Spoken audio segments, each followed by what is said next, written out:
I think that an efficient and service-oriented immigration system is vital to businesses, for our economy, mostly also for families that are living here in the United States. It allows families to be reunited with loved ones, and it enhances the diversity which makes this nation great.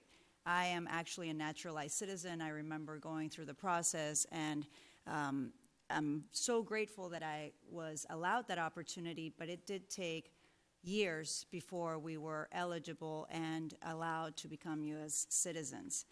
In recent years, we've seen that the backlog of cases at the USCIS has exploded. From 2016 to 2018, the net backlog of cases rose by nearly 1.4 million cases. In 2018, USCIS received 1 million fewer cases than the year before, but the average case processing delay continues to rise.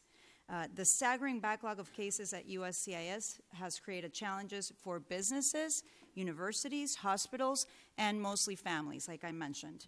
Despite this, earlier this year, the administration announced that USCIS planned to close all international field offices. These offices are critical resources in processing refugee applications, family-based visa applications, and other immigration matters.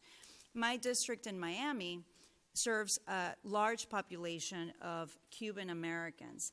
And from one day to the next, the USCIS field office in Havana was closed. And as a result, families are now separated. I hear on a daily basis hundreds of some of my community members that are writing to us, calling to us. They tweet asking for a resolve for this issue. They tell me that they wouldn't have left Cuba if they knew that their sons and daughters would not be able to unite them here in Miami. So I wanted to first ask Mr. Valverde, who made the decision to close the office in Havana to process the parole and family-related visas for the Cubans that are applying for these visas? I don't have the first-hand answer to that. I understand it was the former director, though, but I wasn't. Okay. So now that the Havana office is closed, what is the process for processing these applications and getting these families back together? I think none of us on the panel are working in our overseas offices administration, so we'd have to get back to you. I do understand that the Havana office was closed after the attacks on our employees. Yes, but there was never any evidence that it had to do with the government there, and now thousands of families actually are suffering the consequences of that closure without any responses. So if you could please provide me with that information within the next 2 weeks as to what the plan is to process those applications that were already started. And just as a general matter, how does closing a USCIS office impact the backlog the agency is seeing? Mr. Newfold? As my colleague mentioned, none of us here oversee the overseas offices, so we're a little bit challenged with this. As a service center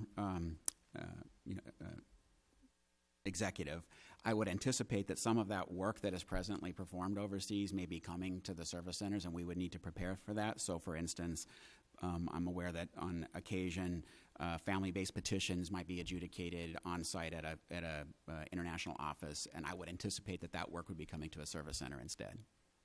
And so who made the decision in the agency to close all these field offices, international field offices? Again, that's a bit of a challenge for us. As I understand it, the decision it hasn't been finalized in terms of specifically which offices are going to be closed. And you are aware that a lot of these international field offices process international adoptions, they support refugee resettlement, and they handle family reunification applications. And in addition, in response to Mr. Subi's concern on fraud, they actually also deal with some of these fraudulent cases. So I'm concerned that there's not enough preparation in here nationally how we're going to prepare to closing these international field offices. Has USCIS or DHS conducted a cost-benefit analysis or otherwise studied the potential impact of these closures on the processing of refugees, adoptions, and other services? Is there a study that has been conducted? I don't know. Okay, The gentlelady's time has expired. Thank you very much. And the